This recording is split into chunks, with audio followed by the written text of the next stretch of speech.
週一長談繼續同大家傾下加拿大納稅人聯盟25年嚟佢哋做咗啲咩，而未來又準備做啲咩呢？我哋今日請到嘅係我哋加拿大納稅人聯盟嘅主席Troy Lanigan 嚟同我哋傾下。佢最近出咗一本書，亦都係叫做《Fighting for Taxpayers》。呢本書咧係講述過去25年嚟佢哋所做嘅嘢，同埋佢哋未來所面臨嘅挑戰係咩咧？我哋今日請到佢本人嚟同我哋傾下呢個問題。I was talking about this book and about the author, but also you're here to tell us your experience in the past 25 years. I want to continue on the interaction with taxpayers yourself. But during the 25 years, you actually made some enemies. And the two big enemies that I found out is the union, particularly government employee unions. Can you talk about what are the characters that make about this group that makes you feel that they need to do something? Well, look, government employees consume 50+% of most government budgets.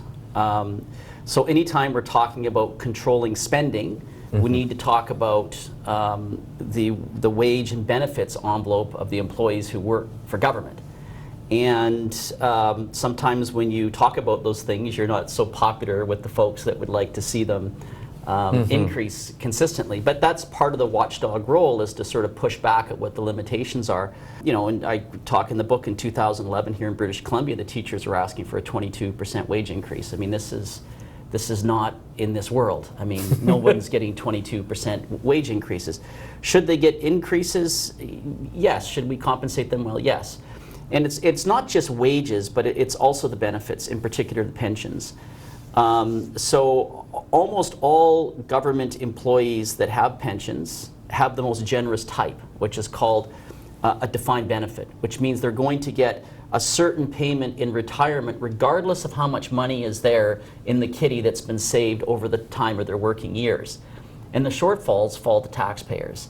And that is something that's not talked about that much in the news media, but is significant, because there are many of these shortfalls being made up across the country that are significant.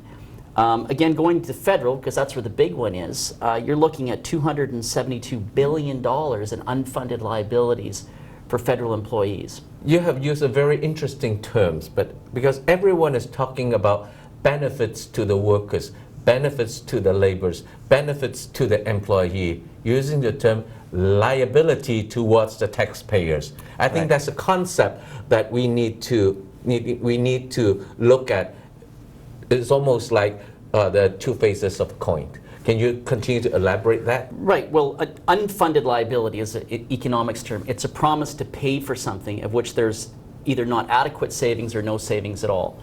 I mean, healthcare has an unfunded liability. We promise to pay for these things, but as the population ages, what does that mean in terms of providing for it going forward? And in the same way that we have agreed to provide certain pension benefits, but if there's not enough money in order to provide those benefits going forward, that's what's referred to as an unfunded liability. And in the case of federal workers, as one example, you're looking at $272 billion that needs to be covered as a shortfall. So, you know, these are significant. And when you're talking about solutions, which I try and address in the book, you know, in the 1970s, an NDP government in the province of Saskatchewan, of all things, moved away from that system and moved to what's called a defined contribution plan for its workers, which means that workers put in money and taxpayers, the government on behalf of taxpayers, met with that. There was a pool of money, and when they retire, then that's what's available to them. And that means that there's no huge shortfalls that the taxpayer then has to make up. This is what most plans or pension plans, if people are lucky enough to have them in the private sector, have.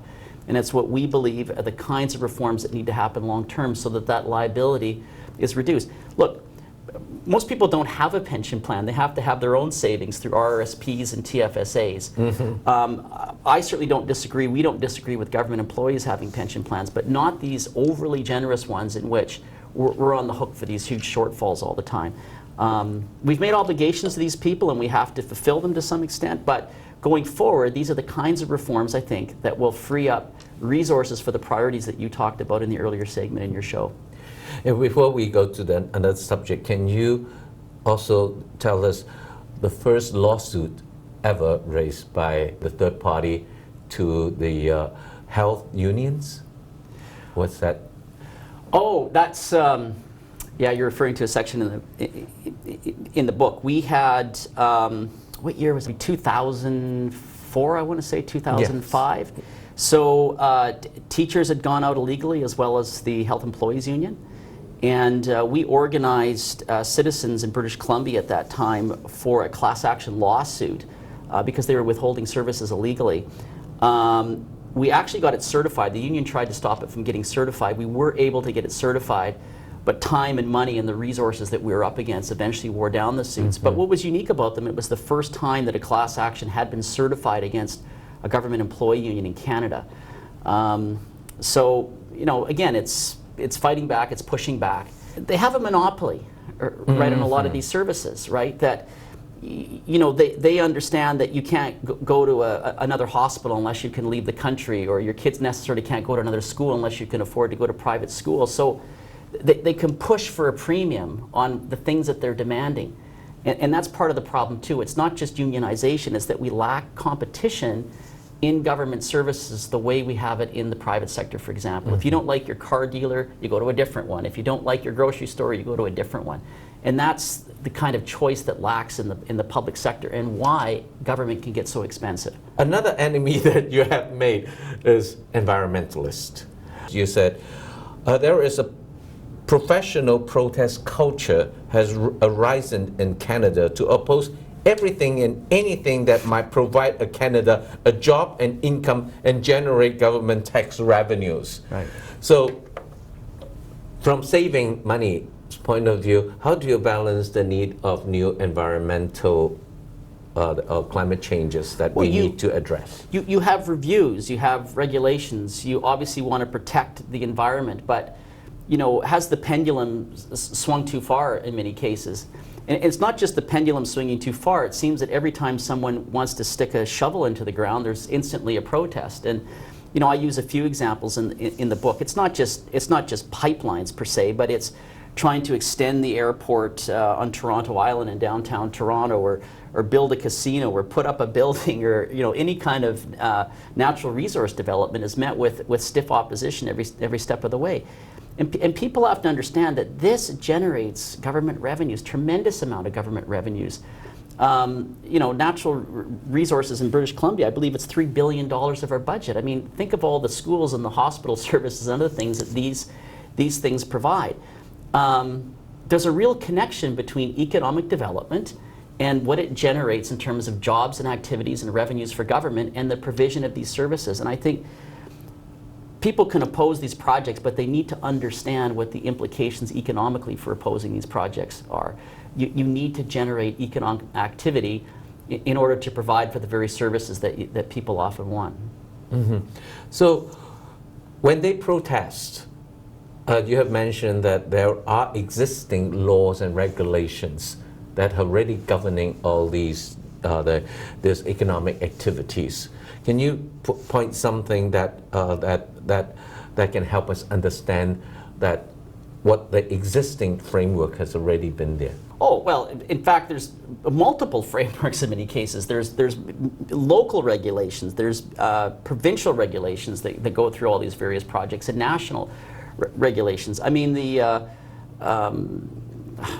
think the Northern Gateway Pipeline has gone through more review than the review process has been longer than it took to build the National Railway, as someone said at some point, when we go back to the 19th century in this country. So, look, I understand. I think all of economic projects should proceed with caution and go through due course. But I feel, and what we're pointing out in the book, is that, you know, how far does the pendulum swing, and also an understanding of what the implications are of not developing it. Look, we're going to have enough pressure with all the debts that we have. We have an aging population. And now we're going to look down the road to the future generation and say, oh, by the way, we're going to prevent all of this economic development from happening. the pressure that we are handing off to the next generation in terms of the upward pressure on taxes is huge. And I argue and I point out that you can't save the world if you can't pay the rent. And in order to pay the rent, you have to have an economy that's moving and producing wealth in order for governments to have the revenues that they do. As the Canadian Taxpayers Federation, you're advocating for taxpayers, but many of the taxpayers themselves are the beneficiaries of all the spendings. How do you hold to that guiding principles in addressing these issues? Right. Well, look, some people benefit by government largesse, and they have concentrated benefits, and they have a lot of incentive to have a strong voice, a strong organizational presence when they're presenting to government for whatever it is that they believe government should spend money on. And the rest of us, the larger group of taxpayers, are only shelling out a couple bucks for any given program that governments might do. And we're trying to be a counterbalance, I think, as an organization to that inertia. And if I can share a story from one of the stories I tell in the book that I like is in 2006, our federal director at the time was before the House of Commons Finance Committee. And he was saying government could prioritize its spending here, it could cut here to make room for tax reductions or pay down debt there. And a rookie member on the parliamentary committee says, "Stop, what are you talking about?" He was confused. He says, "I'm confused. I've not heard anybody come before this committee and suggest that government spend less."